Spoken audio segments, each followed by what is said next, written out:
Well, good morning, and thank you very much for joining us. I am Iori Folani. Hope you had a great weekend. We wanted to start off with the women, women in politics. And in that connection, our guest this morning is Dr. Betta Edu. Dr. Edu is the APC, recently elected APC National Women Leader. And, she'll be our guest this morning. However, we are having something of a challenge connecting with us. She was going to join us remotely. There's a story behind that. Otherwise, she would have been in the studio. But we hope to link up with her very, very shortly. In the meantime, let's play this package on the role of women in politics, and especially as it concerns the ruling APC and efforts towards the election in 2023. Political campaigns for the forthcoming general election in Nigeria are gathering momentum. It is the inaugural meeting of APC's Women in Politics. No women, no nation. Great women in politics. Days after the electoral umpire released the list of candidates in next year's national elections, this group of women members of the All Progressive Congress has begun synergizing to lend support for the party's victory. Top on their agenda is the success of APC presidential candidate Bola Tinubu and other candidates of the party at the polls. We Nigerian women in politics, we are prepared to call out all Emmas to support our father, Asiwaju Bola Ahmed Tinubu, and all our candidates at all levels. That is our resolution. We are synergizing first by strategizing to work on the election of all our candidates for the success of the party.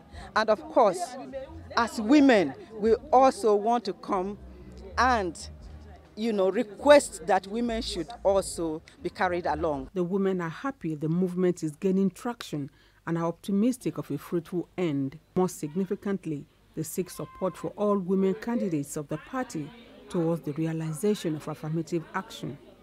Even with the National Party Secretariat, a body, we intend, to move in there to consult, with those at the helms of affairs and to let them know that this body is ready to assist them because we are an asset to them. Having our people in all the 36 states means we are an asset to the party. Now that the group has held its inaugural meeting for the ratification of its manifestos, goals and objectives, it plans to hold a mass women rally in the nation's capital to drum support for Bola Tinubu and other APC candidates.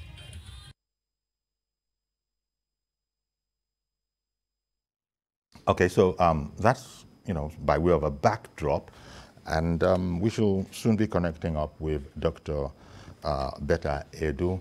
Until very, very recently, she was a commissioner for health in Cross River State, and we will talk about that in addition to quite a number of other matters, all of it leading up to efforts of the women folk, the role that they can play, the crucial role, as a matter of fact, as we're hearing, once we can get hold of her. But in the meantime, as we said, we are still trying to link up with her. In fact, I think we have done that, but linking up is one thing, setting up is another. Sorry to be telling you about all these details, but it is what it is. I don't know, people don't like, you can't give an excuse for traffic if in other situations, but this one is beyond her control. I think the Lagos traffic caught her by surprise. But as I said, we're expecting Dr. Etta. She's a young lady, she's 35. She was a commissioner in her state, Cross River. She's an accomplished professional, especially in the area of public health. In fact, one of the questions I want to ask her is why she is leaving the crucial sector of public health to take on politics. But it is what it is. There probably is a way in which all of these things can be done together. So women in politics, the APC variant of that particular phenomenon. We'll be talking with Dr. Betta Edu very, very shortly.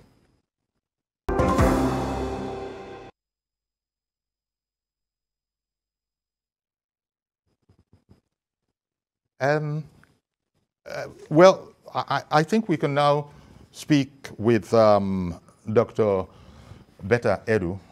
She is the newly elected Women's Leader.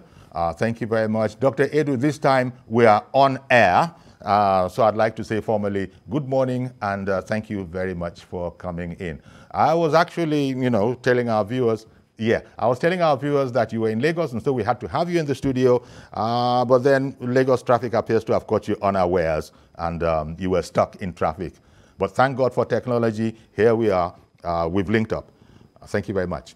So much. Now, first of all, indeed, our pleasure. Of course, we'll go into your latest, shall I say, accolade, because you've had many of them. You're a medical doctor in the public health sector, and you've always been involved in politics, going back to your university days and students' union government. But let me ask the first one quickly so I can get that out of the way. An accomplished doctor, very young, relatively, to have accomplished so much, and I wanted to ask, why are you giving up medicine where you're crucially needed? We need people crucially in that field. Why are you leaving medicine for politics? So I'm not leaving medicine for politics. I'm actually combining medicine and politics. And remember that there's politics in everything, including the medical field. Policies are being made by politicians that would govern the medical practice and the whole policies that would change things for us as a country. And so basically, I'm not leaving it. Of course, in my office as the National Women Leader, I also have a full wing that is actually devoted to health outreaches and welfare for women and children all across Nigeria. So I'm practicing public health, even in my position as the National Women Leader. Okay. Now, so tell us why or how it is different from women. I mean, members are members. Whether you're a man, whether you're a woman, you count for one membership. And when it comes to votes as well, it is one vote. But it is generally felt that women are crucial in our polity. Could you give me your understanding of that, if first of all you agree that women are crucial, and I know you've been working in the area of mobilization for women. Why is it that women are crucial, maybe as crucial as men, if not more? So I think women are more crucial in the whole political sphere. First and foremost, we have the numbers. And then secondly, we are more dedicated to achieving a purpose once we set our minds on it. And then most importantly is that God-given culture, nature, that we want to nurture and build things. And so we must take our rightful place in the spheres of politics and the spheres of leadership all across the nation. I'll break it down into different sectors. When you talk of development, it's very important to have women on the table because they are able to understand things, even from the level of the home front, the family, the society, and how well policies and decisions will work at the grassroots. More importantly, when you have to deal with politics, numbers, voting, elections, you know very well that, the demography, women constitute more than 51% of the total voting population in our country. And even when you leave the registered voters and those who have collected their cards and come to the actual voting on the ground, number of women who show up at polling units, number of women who wait on the long line to vote and be voted for, number of women who follow their ballots till they are counted and announced, you would know that women by far surpass the number of men that are committed to this process. So it's a strong commitment by women to the entire electoral process. And of course, it means we must be given the right attention, we must be given the right support and incentives to participate fully in the elections. On this question of support and incentives by the men folk, maybe Africa generally, I go there with trepidation, maybe because we have a patriarchal society, what we see across the world where women are right up there with the men. It doesn't matter whether it's for the presidency, it doesn't matter whether it's for other elections.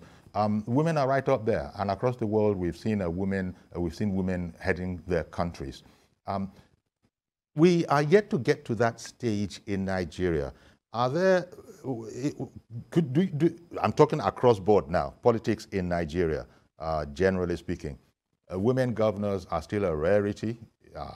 The woman president, for example, a lot of people would like to see that. But are there factors militating against that? Is it the nature of our politics? Is it that women are not able to play the way men play this particular game? What's the reason? We are not lacking in other areas of life. If it's education, if it's science, if it's anything, you will find our women right up there. But in politics, it's not quite like that. Why do you think that is? I think many factors are at play here. Like you clearly stated, in other climes in the world, other countries in the world, you find women doing so well. Women are heading countries as presidents, prime ministers, name it. You find women in the parliament, you find women all the way down. You find women everywhere. They're taking their rightful place. They are being mainstreamed. Unfortunately, in Nigeria, we have not gotten to that level yet. And of course, many factors are playing out here. I'll start with the common ones, which we know very well. The first, of course, is religion and culture, where we believe strongly in some areas in the country that women should actually not be heard, women should be at home, women are not on the same path as men, and they cannot contribute equally. There are states in this country that will tell you outrightly that we cannot have a woman representing us because she's a woman. Nobody will vote for her.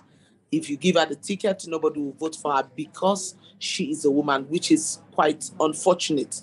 And then, of course, beyond religion and culture, we also have stereotyping, where you just have men stereotype women and try to push them to the back burner. You're not capable. You're not able to do this. You're not financially empowered.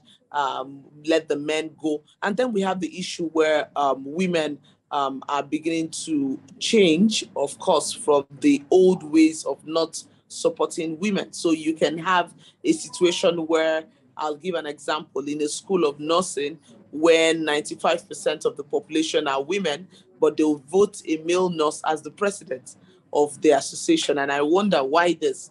But I think the story is beginning to change. The rhetoric is beginning to change. Women are beginning to understand that we have the numbers and we should come together to support other women to succeed in whatever elections that they stand for. But before now, you would get that push to say women should support a man rather than supporting another woman. Of course, like I said, when you use, I'll just say stereotyping in a way where you get to see more women withdrawing from politics because they feel women who are in politics are wayward, they are too exposed, they are outspoken. This is not how a typical African or Nigerian woman should be. And then the community, the country, everybody begins to look to say, this is not the typical woman. This is not the kind of woman. It's not the wife material. It's not. All of those things have held women back from pushing for what originally should be theirs, should actually have them at the forefront of the whole process. But beyond this, we have financial issues that have beleaguered women so far. So you find many women who want to aspire, who want to contest, but they don't have the financial capacity to be able to do so. So a man is coming into an election with so much money to do consultation, print posters, do jingles, go door to door, provide some incentives, campaign materials, and the rest of it. And then the woman who is running might not be as buoyant as that man to be able to run.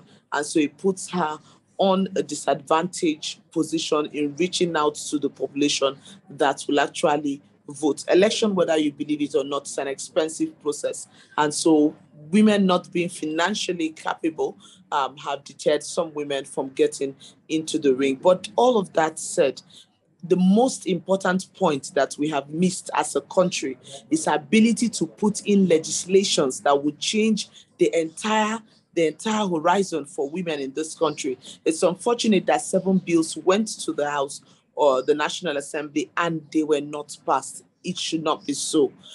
These are bills that should strengthen the female gender. These are bills that should give us 35% affirmative action.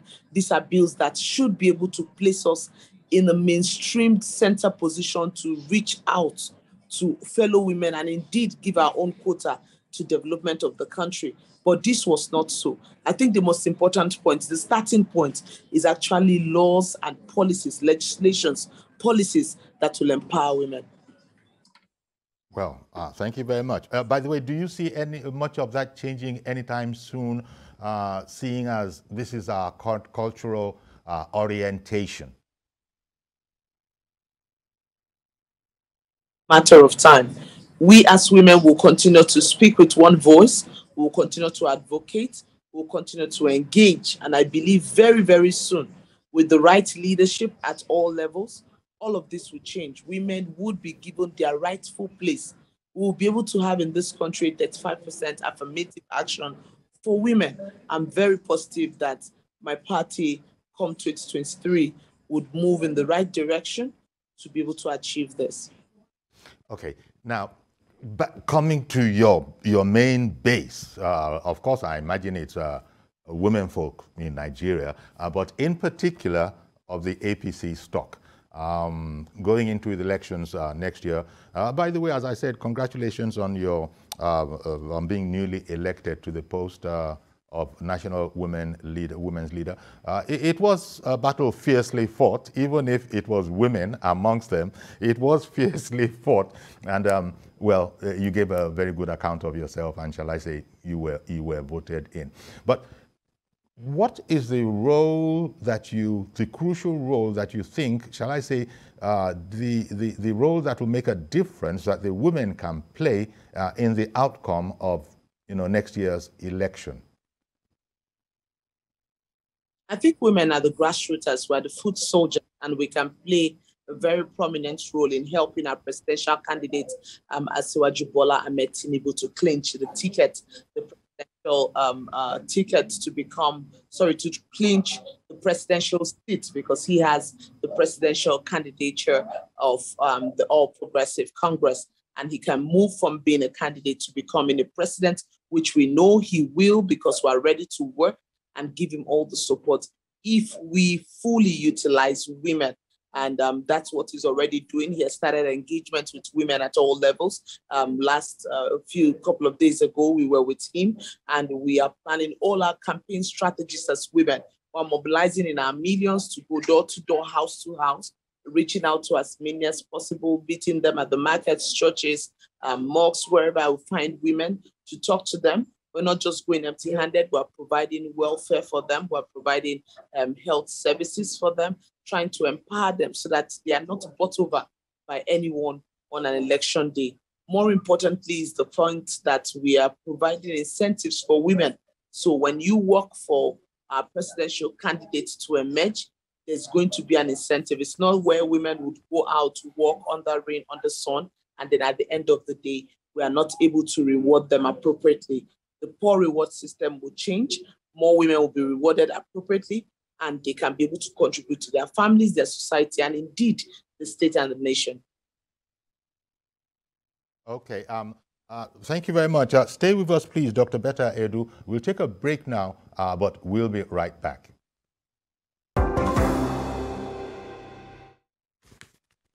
Okay, welcome back. And we're chatting this morning with Dr. Betta Edu, the APC National Women's Leader. And Miriam has called in from Abuja. So let's take Miriam's call. Good morning, Miriam. Hello, good morning, Uncle Yuri. Good morning, Miriam in Abuja. Yeah, good morning, Uncle Yuri. I can hear you. She might actually be saying something, but I don't know. Miriam in Abuja. Yeah, good morning, Uncle Yuri. I can hear you loud and clear. Okay, please go ahead with your question. Dr. Betta Edu is listening. Okay. I would like to congratulate her. At least it's one good thing that APC has done. Choosing the young. Please continue. Hello. Please continue. We can hear you. Okay, now I can hear. I couldn't hear you. Okay. I said it's one good thing APC did, choosing a young woman like that, and at least she's professional. She's a doctor. She's just not a politician that do not know their onions and just come on board. We thank APC for choosing her. That's number one. Number two, I would like to. I don't know. This administration has not been fair to women. This administration really has not been fair to women. I can count how many women ministers we have. And we have so many positions that I know women will do very well if you give them those positions. And women are just being kept, I don't know, at the background. So I pray that when we are the foot soldiers, like she said, if you go anywhere, you will see women. Women will queue, women will wait until results are announced. Women will, women are the foot soldiers. So I don't know why we don't treat women nicely. I belong to so many groups, and those groups are for women, Jagaban for women, Tinubu for women, APC for women, and all that. The groups are there now.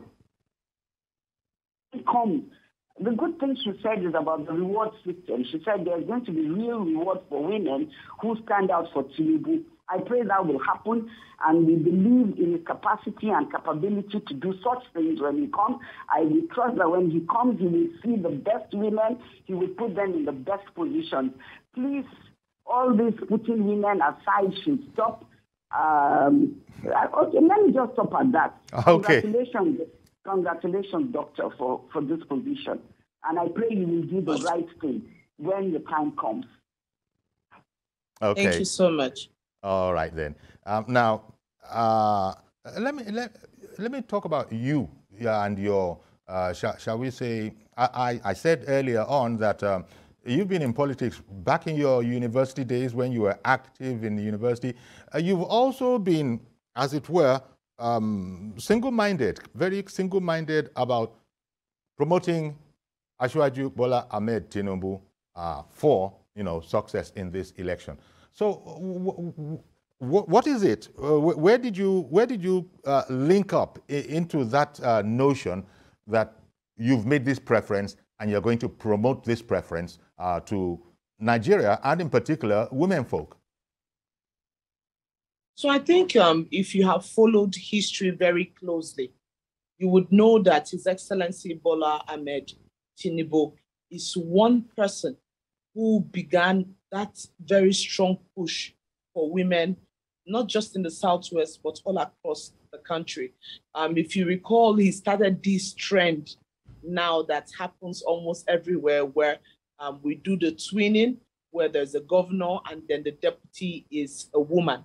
He started by appointing a woman as his deputy governor in Lagos State. And if you follow the trend in Lagos State, they've had several women as deputy governors in Lagos State. Hopefully soon they would have a woman as a governor in Lagos State. If you also look into the history books of Lagos, or if you know the geography of Lagos, you would know that the woman who used to be one time a deputy governor in Lagos has been given half of Lagos State to represent. I'm talking about the incoming senator by God's grace, a friend of mine, Her Excellency Adebule. She is actually the candidate, the senatorial candidate for the area where you have Alimo Show, and it's the biggest. It's basically half, if not more than half, of Lagos State.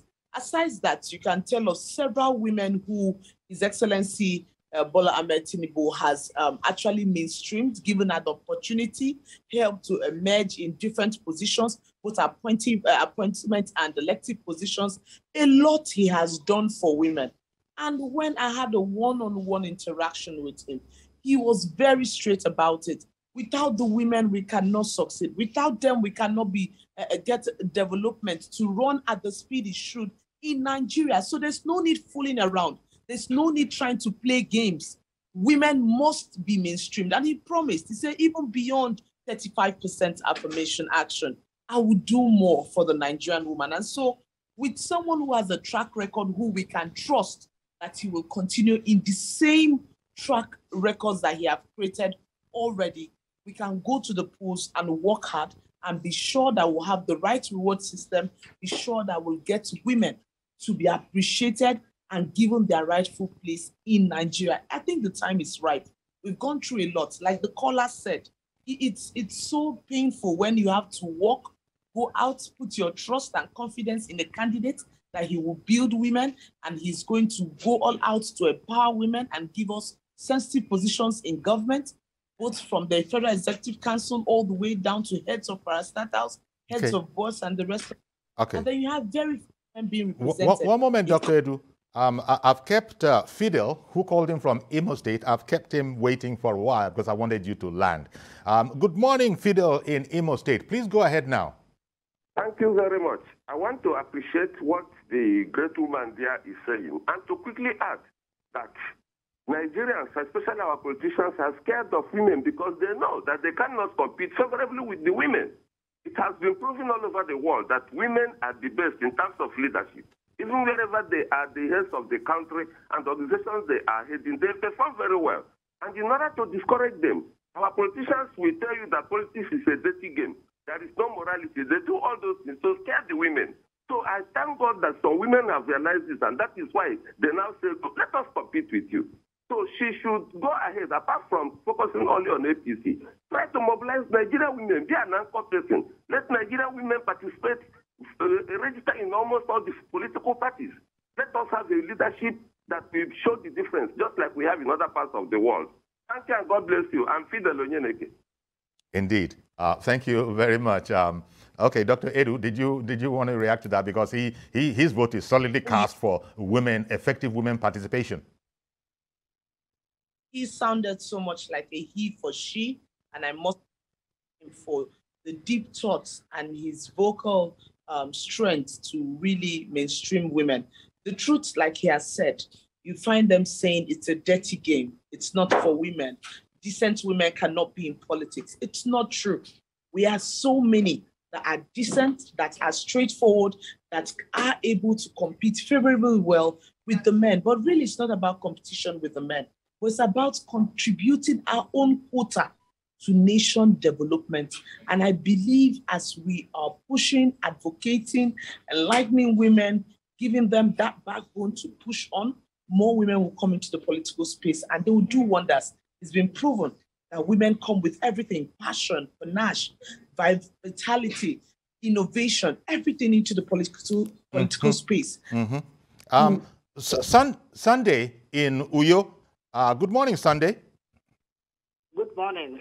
Okay, go ahead and ask the question or make the comment. Please, I really, really enjoyed the program this morning. And my little contribution this morning goes straight to the issue that have to do with women. You see, one thing that affected women in Nigerian politics, they actually waited for everything should be given to them by the platter of gold. If that woman, if that APC woman will look into the rest of the country in the world at the moment, the rest women go out and fight for their particular position and get it. Okay, let's look at it through this angle at the moment. When you have a political primary at the moment, maybe there's 10 men in a particular position fighting in that one position, and then there's only one woman in that particular race. At the end of it, women have less than maybe let me talk about 15 or 20% of the total voting strength. But you will not see even a single woman vote for a fellow woman in that particular contest. It doesn't mean that there's something wrong with the women in Nigeria because one is the choice of them who handles the position. After they assume the particular position, they care about their fellow women. They don't even respond to your call again. So that makes women, even their fellow women, to vote for themselves. They struggle to talk to other women to vote for them. Because of what? Because of the character that women possess. Those who have either been in that position, because those are the ones who set the pace for the others that come around. So please, I want the Nigerian women at this moment not to be waited for everything should give to them at the platter of gold. They should go out and let's copy for men. How did this man behave? How did the rest of the men behave? Let's copy and see how we can move into the particular show. Please. All right, then. Thank you very much, Sunday. Sunday called in from Uyo. Thank you very much. I don't know the extent to which you agree with him. I mean, you didn't wait for anybody, for instance, and I don't imagine you're solitary in that regard. But his charge is that women generally want to be served. They don't want to get up, go into the kitchen and serve themselves, continuing the metaphor. Do you agree with that? I think it's a trend that we're trying to get our women to overcome. Power is not given, it's taken. Power is not given, it's taken. Most times you find women waiting for power to be served to them a la carte. So you want to beg, let the man permit me to go there. No, there's a lot to learn from men. They get into the ring and they fight for what they want and they achieve success and get results. At this point, women need to wake up. Power is not given, it's taken. If you wait for power to be given, it will be given in very little aliquots, very few, handed over to you. Indeed. So go all out. Wow. Fight for what you believe in, that change you want to make, and make the change. I think women are beginning to come to that realization. Okay. And it's going to be... 1 second, please. Let me bring in Mr. George, who has called in from Lagos. Good morning. Good morning, Uncle Yori. Good morning, sir. Good morning to the APC lady. Dr. Edu. Yes, I've been seeing her at campaign rallies. This is the first time we are hearing her talk. And it's obvious that she knows her onions. I think I heard the wife of the Kaduna State Governor prescribing some conditionalities for the incoming APC president if he wins. I don't know if the lady is aware of that. What I heard was she's asking for particular positions in government, Attorney General, Minister of Health, and another portfolio. Is this what the party agrees to? I want to ask the lady, since she's the women leader, is your party in agreement with the demands of these women? That's just the question I want to ask her. Well, thank you very much, Mr. George.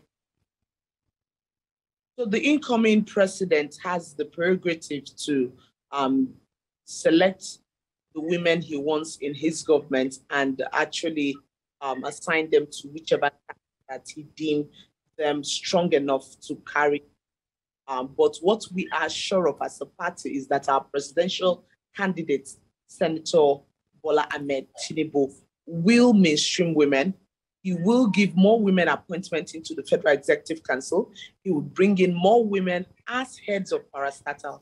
He has promised that he will do beyond 35% affirmative action, and we are confident that that will happen because he has a track record of doing the same in Lagos and other places where he has held sway. So we are very, very positive that all of those things will happen under him as the president of Nigeria.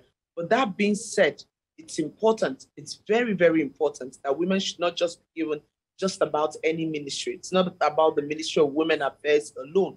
We should hold sensitive positions in government. We should hold sensitive positions both in the legislation, legislative arm, the judiciary, and of course, in executive arm. We should hold very sensitive positions in government. That way, you create mentors for the younger women. You give women incentives to come into politics. You empower them financially and otherwise to be able to raise other women to occupy same positions in future. I think that's the revolution Nigeria needs. Okay. And I believe His Excellency Senator Bola Ahmed Tinubu will bring that.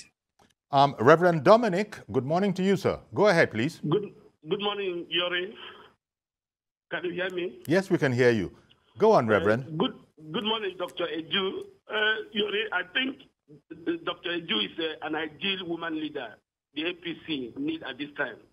But I don't want to complain this morning, Yori. With a heavy heart, I want to make a plea to the madam. I know it's a woman, it's a mother, it's a professional, it's a doctor, it's very young.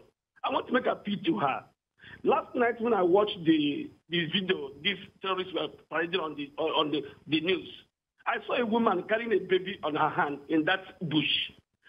What comes to my heart is this girl that in this territory, if you eventually come out of it, what should we think about Nigeria? Dr. Edu, I want you to use that good office to whip as a woman and raise women to go to AROCHUKWU as not opposition, but part of the Nigerian government, leader, government, party government, to appeal to a president to pay this for whatever they want to bring this people out of captivity. That's become a shame. That's become a pain. How are you going to sell APC by the end of the year if these people are still there with this torture, with young girls, with young boys, with women in captivity? Dr. Edu, please, I want to plead to you. This is the only thing you can achieve as a woman leader. Heaven and earth will hold you in high esteem. Please appeal to your government as a woman to go and bring these people, no matter what it costs. It's a part to a nation, it's a part to APC, because we are sitting on a cake of gunpowder in this campaign. I'm a supporter of APC, I don't have any regret. How do you campaign at this time? Why we have our brothers and sisters, young women, little girls in captivity? Please, Dr. Edu, please do something. God will bless you. Thank you, Reverend. Dr. Edu, that passionate appeal there for, our women folk, especially empowering, the less empowered women folk in our midst. Yes, I think that was very passionate, and we are very confident that too soon help would be given to them. For me as a person, we have been advocating at different levels, and we'll continue to advocate to government, to party members, party faithfuls, to actually see how the best can be done for women all across the country. Insecurity is one of the things which the government is tackling, and we believe that presidential candidates will even do more to tackle insecurity and bring it to a halt.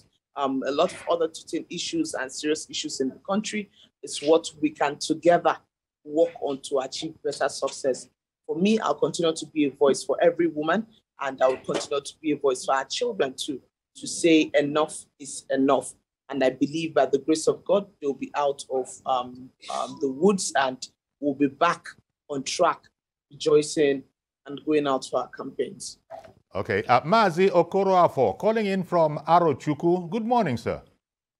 Good morning, sir. Good morning, I guess. Honestly speaking, sir, this issue we are talking about every day, this insecurity issue is getting out of proportion now. It's getting out of proportion because we don't need another Messiah to come. We don't need another prayer. We don't need another personal prayer. Everything has been given to us at our disposal. But it's there for us Nigerians to do what? To implement it. That is all. But the question is that Nigerians are just sitting down and thinking of the religion with this issue of travel. It doesn't make sense. Now tell me, these people at this Kaduna issue, you said their commanders, they broke the prison and disappeared, all of them. Even there was a report that one of the escapees from that prison is back to that place, and they showed them on television.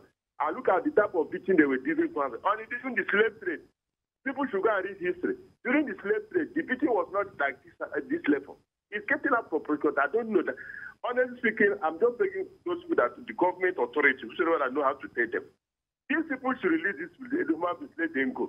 The beating is too much. Beating is too much. Honestly speaking, I don't know what to do. Now, in the process of beating all this, look at the ladies, how they came there. And this rainy season, here people, God forgive us in this country because I'm begging to support the guy. You say you need their commander, they have released them. Please, let the people go. Let the people go. Thank you very much. Indeed. Thank you very much, Mazi OKOROAFOR. Okay, Dr. Edu, coming back to your position, which will sort of indicate your assignment, which is to bring women, as I said, I imagine that your interest is women in Nigeria, but of course you're going to specialize in context of your assignment on APC, potentials. You want to bring as many women as possible into the APC fold, and in particular to vote for the APC candidates. Now, look, we see on the national scene, on social media, there are quite a lot of women who, if you want, the cliche, but it's important, that are Amazons, they're not just sitting there waiting to be served. We have quite a number of them. But it also must be said that there are a lot of young women, and that's where the power is, that perhaps are not as interested in in politics or current affairs. I don't know how you see this particular issue. Forgive my saying so, dare I say it, you are looking as fashionable as any woman. In fact, you are looking as good as any model, but that's not your focus. And there are a lot of girls, a lot of women to who that is be all and end all of their social interaction. If you agree with this, what can be done in that regard to bring them on board to also be interested in matters that concern them? I think the first thing our party was able to do is to give an opportunity to a young woman and then give an opportunity to a professional. And that way you win this group of women into the political fold. So before now, people think, no, politics is not for professionals. Look, it's all a dirty game. It's for people who just want to go all out there, dirty and all that. But now they're beginning to see a different representation, a different story, a different picture. Oh, a medical doctor, a professional can be a national woman leader. They're beginning to say, oh, a younger person can be in politics. It creates that level of mentorship, consciously or unconsciously. The young mind begin to look up to say, oh, wow, if she can be there, then it's time I get interested and involved in the politics and give my own quota. This is very important if you look at the demographics of our elections and all the electoral persons who are involved. You see that majority of the people who vote are young people and are women. And so you have to, our party has capitalized on that to get more of them into the ring. And like I used to tell young people, you need to start getting involved. Whether you want to stand aloof or you want to get involved, people will emerge. And then those who emerge might be those who you don't want to emerge. So the earlier you get involved in it, the earlier you get committed to it, the earlier you go out to support the right candidate, the better it is for you so that you can have a seat on the table and your voices can be heard. You can contribute to policies, you can contribute to nation building. There's more to being beautiful and just going on social media and doing all of that. There's no time to waste. Build your capacity, get into the ring, get interested in politics and offer your own quota to nation building. That way you feel more satisfied, you'll be more relevant, you'll be more powerful, and you'll be able to contribute, which is the most important thing, contributing to humanity. You'll be able to use whatever position to contribute to building humanity. Okay, Doctor. Let me squeeze in Mr. Yakub, who has called in from Dr. Good morning, Mr. Yakub. A quick one, please, because we're fast running out of time. Yeah, I can understand, but let me just see, maybe let me just try what I can, because because of the time, you can see, some of us, from me, I personally, Reverend Dominic, Mr. George, and the rest of us that support this government, you can see that we just don't support the government because of our personal interests or whatever. We support this government because of good governance that we expected from them. I was saying that I totally agree with Reverend Dominic.